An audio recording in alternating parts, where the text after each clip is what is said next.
Welcome, everyone. I'm just going to start here. So I'm Melissa, and I work with the marketing team here at Dubility, the company behind SurveyCTO. And we've got a really exciting webinar today. So thank you so much for joining Innovations for Poverty Action and SurveyCTO. We're very excited about this presentation from IPA. IPA is a global research and policy nonprofit committed to reducing global poverty with evidence, and we're thrilled to partner with them as they share how they are using SurveyCTO's advanced offline features to streamline an important project related to an upcoming election in the country of Sierra Leone. So a few things before we get started. I wanted to mention that this presentation is being recorded. So that recording will be shared with everyone at the end. So don't worry, you will not miss any of the presentation. Welcome, I can see everyone coming in. So once again, this is being recorded and you will get that recording at the end of the presentation. And then to get everyone situated here on the platform, I wanted to draw your attention to your screens here, as there are a number of buttons that you are going to need to fully participate in the webinar. Number one, to participate in the poll questions that we'll be running, click on the polls button at the bottom of your screen. You can talk to other attendees by clicking on the chat button there in the bottom center of your screen. And then if you have questions for the presenters that you hope can be covered during the discussion that will follow the webinar, please use that Q&A button on the bottom left. And I am going to turn this over to my colleague, Mafia, who's going to introduce our presenter. All right, Mafia, over to you. Thank you, everyone, for joining us for this event. That's part of our presentation series of webinars. As Melissa mentioned, we are here today to learn more about how SurveyCTO users at IPA in Sierra Leone optimize their data collection workflows with our advanced offline data collection features. Now, before I introduce and hand over to our guest who will be making the presentation, I just want to mention that we have an active poll, and so I'll be just launching that poll now, which we would like for you to engage in. So it's just a couple of questions. We're just trying to understand how the different participants here engaging or at least using offline features. So it's just two questions. As we go through your presentation, please take time to fill those in. But at the end of that, we will then have a brief discussion, and hopefully those responses will sort of put us in a certain position when we have our discussion. Okay, so the poll is running now. Please go ahead. I can see some people are already responding. Please feel free to put your response there. All right, now to the webinar. I would like to welcome our guest, our presenter. This is Kevin Dunn. So Kevin is a research associate at IPA Sierra Leone office and has been supporting research that looks to improve candidate quality in local council elections. Prior to joining IPA, he worked at JPAL, North America, managing stakeholder relations and evidence dissemination for various research projects. He's also worked at MIT Seoul on their M&E team and as a research assistant on projects studying domestic violence and COVID-19. He holds a BS in economics and environmental science from Northeastern University. So we're really pleased to have you, Kevin. You're most welcome.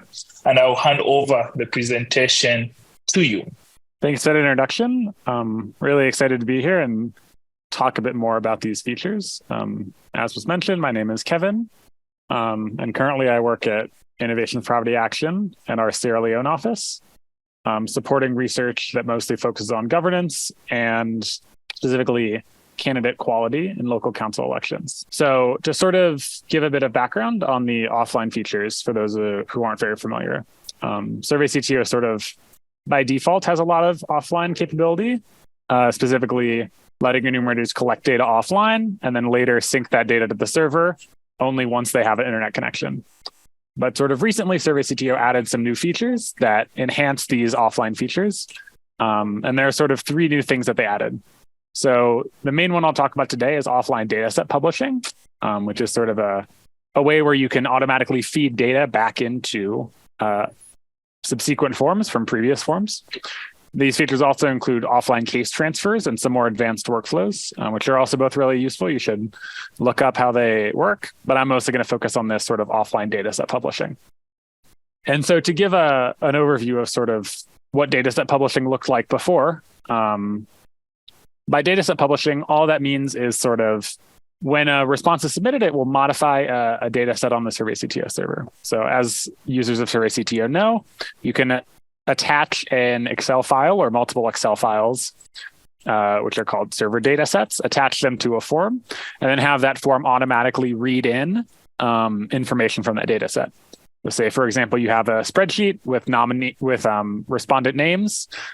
You can attach that spreadsheet to the form, and then if your enumerator enters a nominee's ID, their name will automatically populate, which is a really useful feature. But the way this sort of worked without offline publishing was I, as the person that made the form, I would upload a version of this Excel file to the server, and then that Excel file would just stay there, and it would never be updated. What publishing means is basically if an enumerator fills out a form, I can use the response of that enumerator to update one of these data sets. So the classic example is, say I'm training enumerators and I'm going to hire enumerators, but I need these enumerators to input a bunch of information about themselves, like their names, phone numbers, bank accounts, etc. So I could have the enumerators fill out a SurveyCTO form, have that SurveyCTO form published to a data set on the server, and then when I go to do the real data collection survey, I could have that survey automatically pull in the list of all my enumerators. The enumerators don't need to re-enter their information. They can just select their name, and it's all in there. And the way this worked without offline publishing was that list of enumerators, you download it from the server when you updated the form, and then it was fixed. It wouldn't be updated.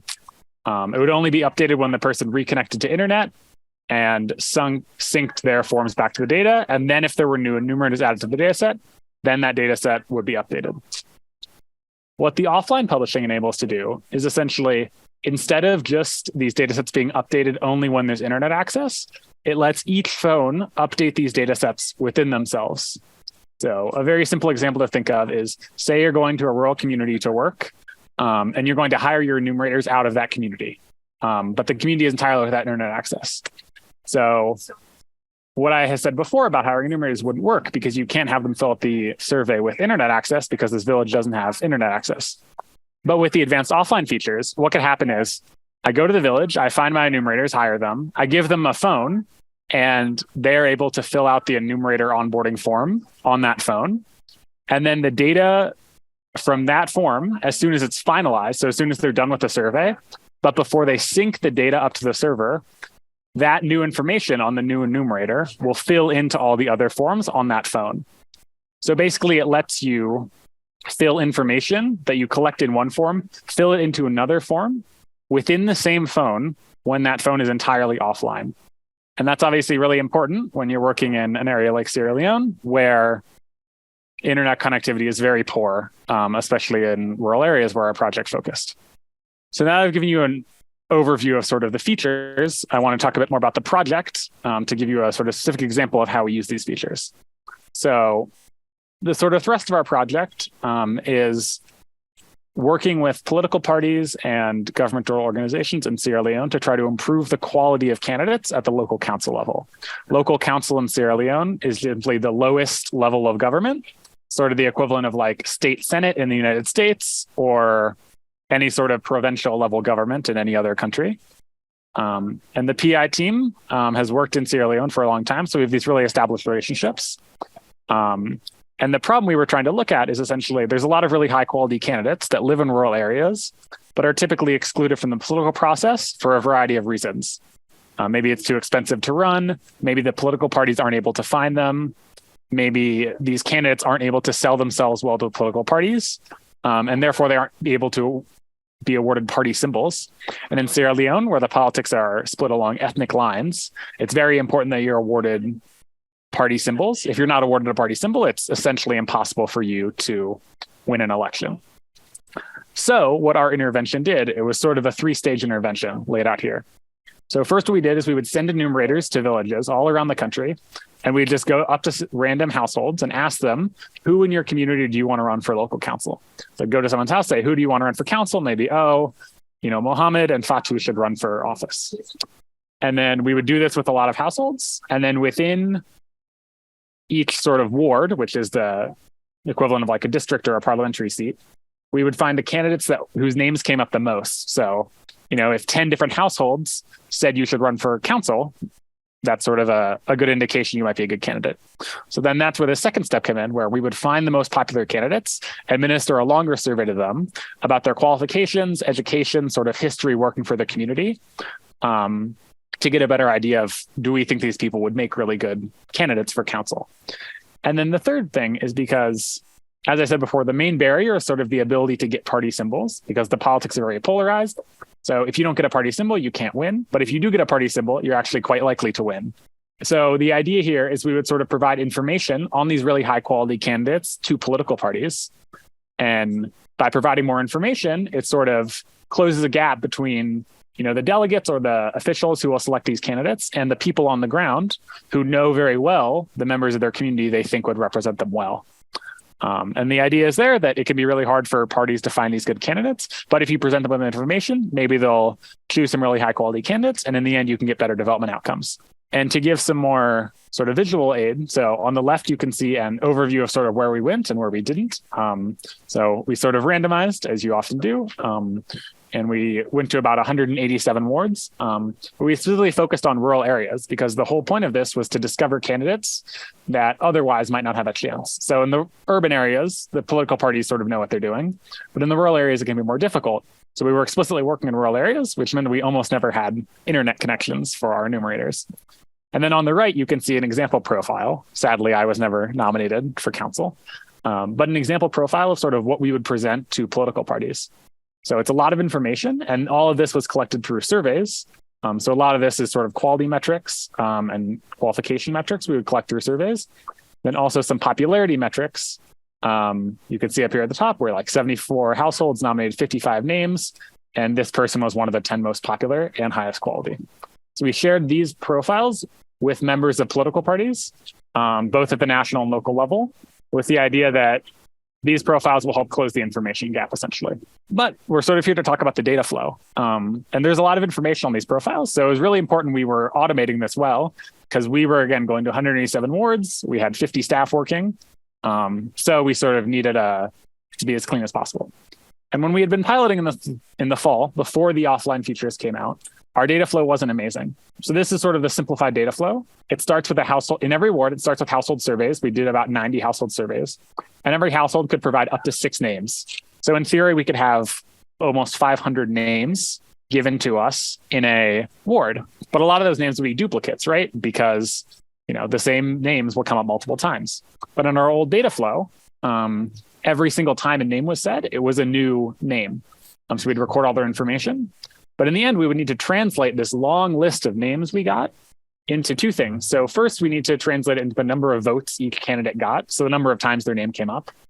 And then also, we need to determine who we're going to administer our quality survey to, because we're only going to administer to the most popular candidates. We can't do it to everybody. And so there's 2 big problems with the data flow. And the first thing is this part here is really inefficient because in some wards, we had the same names come up like 20, 30 times. But because we would need to match these names later, every time a name came up, we had to enter all of their information again. So even if, Mohammed Kamara was being nominated for the 12th time today, our numerator had to retype Mohammed Kamara, retype his phone number, retype his address, retype where to find him. And that took a lot of time and meant we could do less surveys. And then also there was another inefficiency where we had to match names, because if I have 30 Mohammed Kamaras in a ward, I need to be able to tell that that's a single person who has 30 votes instead of multiple people with a similar name. And you can do this name matching easily when it's a few wards, but when you're doing 18,000 surveys, it's really difficult. and would have taken a ridiculous amount of time. So again, just an overview. So without offline publishing, we were re-entering candidate information every time a candidate's name came up. And we had to count votes using fuzzy name matching, which is literally text matching, saying, oh, this person's name Mohammed, this person's name Mohammed. Are they the same person? Are they not? Which is very difficult, especially in Sierra Leone, where there's a lot of people named Mohammed and a lot of people with common surnames. But without offline publishing, or with the offline publishing features, we were able to actually really simplify this data flow. Because instead of having to re-enter the information every time, we were able to have a list of the pre-existing candidates, update that data set locally on every phone. And then when a previously nominated candidate came up again, you just had to select their name from a select one field instead of re-entering their information. So a sort of concrete example is I'll give you run through what a day looked like for one of our enumerators. So say you're an enumerator, you go to a household, it's the first survey of the day. This is what would show up on your phone in this first household survey. There are no pre-existing nominees. So I'll ask, who do you want to nominate? They'll say, oh, Mohammed Kamara. And you would click on this new nominee field, go through, enter all of his information, et cetera. And you record names for the first household, finalize the survey, and then you move on to the second household. And now you can see the names from the first households have popped in to the survey. So if I go to the second household and, say the first household nominated Fode Bakari and the second household also nominates Fode Bakari, I don't need to re-enter any of his information. I just click on this field, move to the next, and it literally will come back to this again to enter the next nominee that person has. And the way this works behind the scenes is it's using those offline features where the candidates named in the first household survey pop in as options on the second and third and fourth household survey. And you can see it would just progress like this throughout the day as you worked in a single ward. So in the third household, you would get even more names. And this scaled up to, getting up to 70, 80, 90, 100 names in a ward. The list just got very long and enumerators could just search or look through and find the same ones. But it was saving them all the time of having to re-enter because, the 7th or 10th time Fode Bakari is nominated. I don't need to type in Fode Bakari's information again. I can just select his name. And it's much simpler and much faster. So this is sort of the structure of the data flow after the offline features were implemented, which we used when we went to scale. We sort of changed from using the old system to the new system between when we piloted and when we went to scale. And it was super helpful. So now when we were at scale and with the offline features, when you do a household survey, if the candidate that comes up as a new candidate, it's just like the old system. You enter their name, phone number, address, where to find them, etc. But if it's a pre-existing candidate, so if it's a Fode Bakari, I just select the name, and then both of these flows go into a single data set, which we call the candidate data set. That is just a SurveyCTO server data set, but it's synced offline. And the key thing here is in the candidate data set, one row represents one candidate. So instead of saying, having 30 different rows that are all Mohammed Kamara and needing to identify that these are all the same person, I would have one row that's Mohammed Kamara in, Ward 100. And then I would have a separate data set over here, there's votes per candidate. And it automatically would calculate, oh, Mohammed Kamara, he has 30 votes in this ward. So it made it so much easier for us to do the data cleaning and analysis at the end, because instead of needing to do the name matching ourselves, the enumerators were able to do it in the field. And it made it way easier to produce these kind of statistics that we used on our profiles, like 74 households nominated 55 unique names, popularity received more than 90% of the nominees in their ward. That was way easier to do because we had this sort of simpler flow where we had a candidate data set and we're easily able to pull the votes per candidate. And so just to talk about sort of the concrete improvements this let us make, because it can be a bit technical and hard to really think your teeth into. But the results, this is comparing our fall piloting using the old system to the spring scale up when we use the advanced offline features and this new data flow. So it reduced our survey time for the household survey from 15 minutes to 7 minutes, which let us do 50% more surveys per community. So before we were averaging about 50 households per ward. And in the scale up, we were closer to 90 or 95 over 2 days. We basically doubled our sample size for free. We also were able to reduce our respondent gift by 50% because the survey took half as long. And also it significantly reduced our need to match names. There were still some duplicates that occurred usually when the same person was nominated in multiple villages in the same ward. So the way we were structured is we would go to 3 villages in a ward. And sometimes there would be people, Mohammed Kamara was nominated in one village and in another village. And then obviously the data can't sync between phones. So there would be some duplicates. but it meant we were significantly reducing the number of duplicates we had to match. Instead of, having 30 different records for Muhammad Kamaran Award, we had like 2 or 3. So it made it way easier for us to sort of produce the final statistics and the final reports that we ended up giving to parties. And this was really important because the election is sort of a hard deadline we're working on. The election is actually on Saturday. So we had a really hard time constraint where we had to deliver these profiles before parties pick their candidates. Because if we delivered after parties pick their candidates, the information is totally useless. So it was really important we were able to sort of cleanly process that data from like 18,000 surveys. And it was really helpful because if we had to do what we had in the fall, we would have probably needed either to reduce sample size, bring in additional staffing, or just accept sort of lower quality. But the offline features were really helpful in making sure we were able to provide clear information and provide it on time to the parties. That was sort of the overview I had. I know it can be a bit technical, but hopefully you sort of gotten the idea and see how the offline features really helped save both me a lot of work and our analysis team and our sort of TI team a lot of analysis work, and also saved our enumerators a ton of time entering duplicate data. Yeah, that was intense. I didn't realize time had gone by so fast. But yeah, thank you so much for sharing your presentation. I think that was really, really, really helpful. I'll just switch over and share my screen if you don't mind. Awesome. Yeah, so what we'll do now is we'll just have a brief time of discussion. So I think Melissa mentioned at the start that we have a Q&A section of our Zoom. So if you have any questions for Kevin about the presentation that he's made, feel free to post those questions in there. But before we get to those questions that are in the Q&A, I don't see any yet. So please put any questions that you might have there. What I will do first is I will end the poll. So that we can just get a sense of kind of the diversity that we have in terms of the people who are attending. And then we'll be able to just quickly look at the results for the poll. So as you can see, we asked 2 questions. Our first question was, do you currently collect data in limited or no connectivity settings? So clearly, a number of people are working in what would refer to as offline settings, because about 80%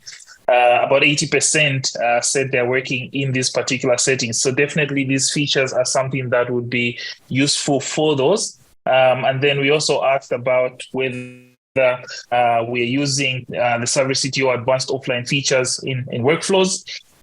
We have about 70% who are not using these features. And so I think an example like with what Kevin has shared in terms of how IPA is using these features, hopefully will kickstart your usage of these features, or at least you'll be able to think about how they can apply to the workflows that you have. I think, as Kevin mentioned, they only used one part of these workflows, which was the offline dataset publishing. There are others that you can use to expand or improve your workflows. So that's what we got back. So hopefully, as we go through the discussions, but also through the questions, you'll be able to think about how you can apply these features to your projects. So I'll kick this off with just a couple of questions for Kevin. But if you also have any questions, again, type them in the Q&A. We'll be able to pick those up shortly. So Kevin, I just wanted to ask quickly a couple of questions, maybe just to whet the appetite of our participants. So based on your experience with this project, what tips would you give to other researchers who want to create complex workflows using SurveyCTO's advanced offline features? Are there any tips that you might have? If you can just share something around that. Yeah, certainly. I think the first thing to consider is sort of if your project is right for it. I think the sort of specific way we used it, and I think one way it is really helpful is sort of when one survey you do is finding the set of respondents for the second survey. And I know another way we've thought about using it is sort of having, if you have a project where you need to find a respondent multiple times within like a single day or a single period and do multiple surveys at different times of the day, being able to track respondents between the two surveys is a really good use as well. But in terms of tips, I think really think about your data flow and think about how it can be automated. I found it really helpful to draw out those types of diagrams I showed. And it also sort of takes a lot of testing. And I think the great thing is once you get it working, it sort of worked flawlessly. Like once we had this working, I didn't touch it for like a whole 2.5 months for thousands of surveys, and it just worked. But it took a lot of sort of tinkering to get it there, figure out what sort of info I could publish, what I couldn't. But it was really worth it because it saved us a ton of time in the end. But I think just think really deeply about your data flow and sort of how you can best really, like what's the place where this is the most useful and also what's where it's not. Like, for example, we were hoping to be able to automate the process of selecting the top nominees with this system. So our enumerators wouldn't even need to keep paper tracking sheets. We could just send them a list. But in the end, we couldn't do that because we would have enumerators that would be offline for like a week at a time. So we couldn't even reach them to provide information. So think about where it's useful and think about where it isn't and sort of how the constraints go up against your sort of real world constraints. Interesting. Thanks for sharing that. Yeah, indeed. I mean, the challenges in working in offline settings are really varied. And I mean, the application of these particular features will vary from project to project. And so really that thought process around what you want to do with them is really important and how they'll best improve your workflow. Thank you for that. I do have another question. I was just wondering, what other IPA projects and workflows do you think would benefit from the use of advanced offline features in your time at IPA? Do you have any thoughts around that? I mean, again, I think it really is pretty project specific. But I think if you're thinking about projects, especially where your enumerators are sort of working alone, because these data sets are only synced within a single phone. So if you have teams of enumerators working together, it's likely not going to be a very good fit because, if I have 5 enumerators all working together, the info won't sync across their phones. It'll only sync within their own phone. So sort of any projects where you have enumerators working alone or relatively alone in sort of offline areas. And again, I think anything where you need to sort of track respondents or track information sort of from survey to survey, I think it's really helpful. So sort of looking at data flows where it's not just, you don't just go do one survey and leave. You sort of go do one survey, need to like do something with the data from the first survey in order to do the second survey. So really thinking about like sort of multi-tier projects happen offline, especially when you're having enumerators work alone or in relatively small groups. Awesome. Yeah, no, thanks for that. And I mean, those are some of the thoughts that we had even as we were working on these features. One of the other features that we have is around case sharing, offline, and it does touch, depending on your workflow, it does touch towards sort of the limitation that you just talked about, being able to share amongst devices. So if you have like 2 or 3 enumerators in the same village, there is a possibility for you to be able to do that, again, depending on your workflow, with offline case transfers. So, it uses sort of like Bluetooth and nearby shared facilities that are available on most devices. So you can just exchange cases across. But again, mostly depends on your workflow. So that's really helpful to know. So the elections, I think you mentioned this Saturday. Yeah, I'm just wondering, in terms of what you have seen so far, have there been any unexpected or surprising discoveries or outcomes through the project that you would like to highlight? Yeah. So I think, as you said, the elections are taking place on Saturday, so there'll be a while until we can sort of draw any final conclusions. But I think in terms of the data flow, one thing that was really sort of surprising to us and really interesting was how commonly the same person's name came up. So when we first did this, we were a little concerned that if you go to someone's house and ask them who they want to run for council, they'll sort of like give you a random name or give them like their brother's name or something. And you'll have like 100 candidates and all of them got 2 votes. which is sort of difficult to work with because if someone only got 2 votes, they're probably kind of bad. It was probably a family member or something. It's not worth considering. But actually, when we go just literally show up to random people's houses, ask them who they want in their community, in their ward to run, we got a lot of people giving us the same name, which was really good for our project because it shows that there are these people in the community that a lot of different individuals can identify without any prompting. We would never say, do you think Mohammed Kamara is a good candidate? We would only ever ask, who's a good candidate? And they would give us a name. Yeah. So we were sort of surprised by how often the same names came up. And it was sort of interesting and really helpful because then we had a sort of clear sort of top tier of candidates that multiple households provided. And it made it easier for us to understand who we should survey and who we shouldn't. Great. No, that's really interesting. Now I'll ask one more question and then we'll go into our QA. So again, if you have any questions, please feel free to put them in our Q&A and then we'll get to them in just a bit. So you mentioned that you had you had one workflow for your pilot. And then when you are scaling, you went to another workflow. Could you share something about your experience with training enumerators on the new workflow? And also, if you ran into any significant challenges, it was a feature that was new, and then you actually had a pilot one way, switched to something else. How was your experience in this particular case in terms of training your enumerators on this new workflow? If you just share something around that. Yeah, definitely. I think it's always sort of a key thing because data is only as good as your enumerators. So, I think it was we were of two minds where when we were originally doing training, it was more difficult, especially because we'd had a sort of a smaller group of enumerators in piloting and we're going to a bigger group. So especially the ones that had worked in our fall piloting were very familiar with re-entering duplicate information and found the transition a bit difficult at first. So it did honestly take us a bit more time in training to really have them really understand the data flow, understand when they should enter new information, when they should select from the list. Because again, if the enumerators are just re-entering people's names, that's sort of when you get duplicates. So we really wanted to avoid that. So it honestly did take more time in training.